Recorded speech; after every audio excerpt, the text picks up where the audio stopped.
خليكم يعني. والله دا أقول لك هذا اليوم وهاي الغدة الدرقية، وكل شهر لازم أروح أكرر تحاليل وسونار وأدوية.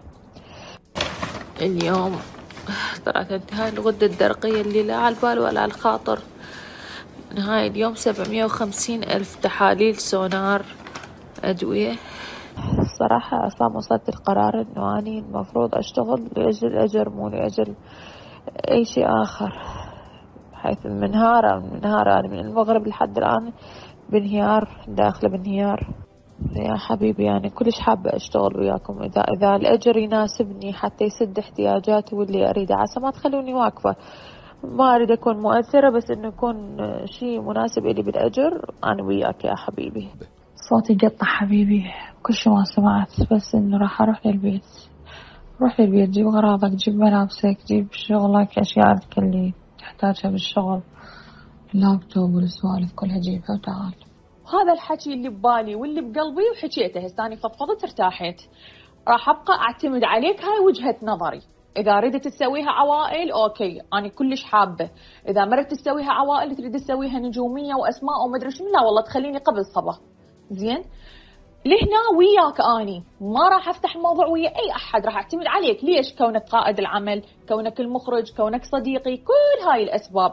فما راح أروح أقعد أخابر بس لا والله تقول لي سارة أنا ما أضمن لك وما راح أقدر ومو بيدي وأني عندي غير رأي يختلف عن هذا رأيك. أقول لك زين اسمح لي أخابر علي فاضل من هسه، مو من يخلص العمل هسه. ديراني دا أشوف هسه كل الموجودين عندهم حضور بمشاهدهم، عندهم أفعال بمشاهدهم، عندهم أشياء مؤثرة.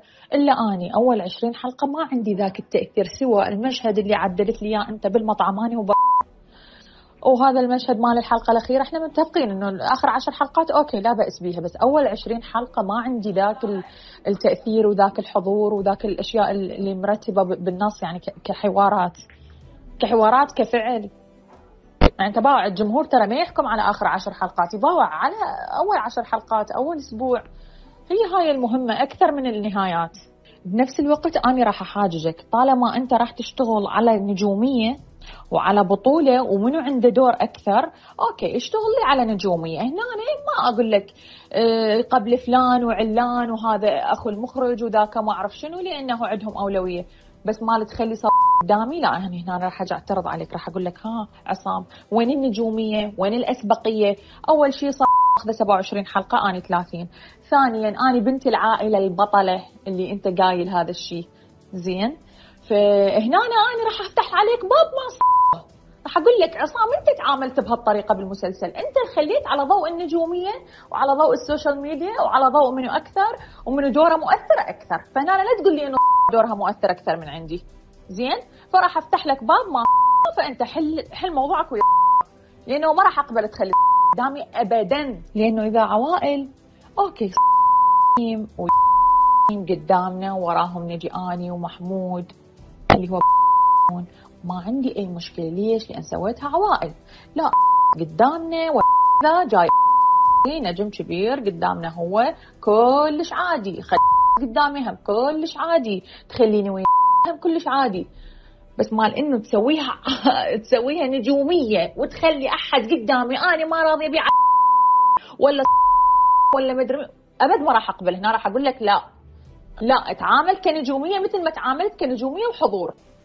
عصامي راح أجي بس حتى أتعود عليك، حتى أتعايش وياك، حتى ما تحسني غريبة بحياتك. راح أجي حتى أكون وياك واحد، قريبين على بعض. أنا راد أصير قريبة عليك. راح أجيك هسه 10 دقايق وراح أطلع من البيت. صوتي قطع حبيبي، كل شي ما سمعت، بس إنه راح أروح للبيت. روح للبيت، جيب أغراضك، جيب ملابسك، جيب شغلك، أشياءك اللي تحتاجها بالشغل، اللابتوب والسوالف كلها جيبها وتعال.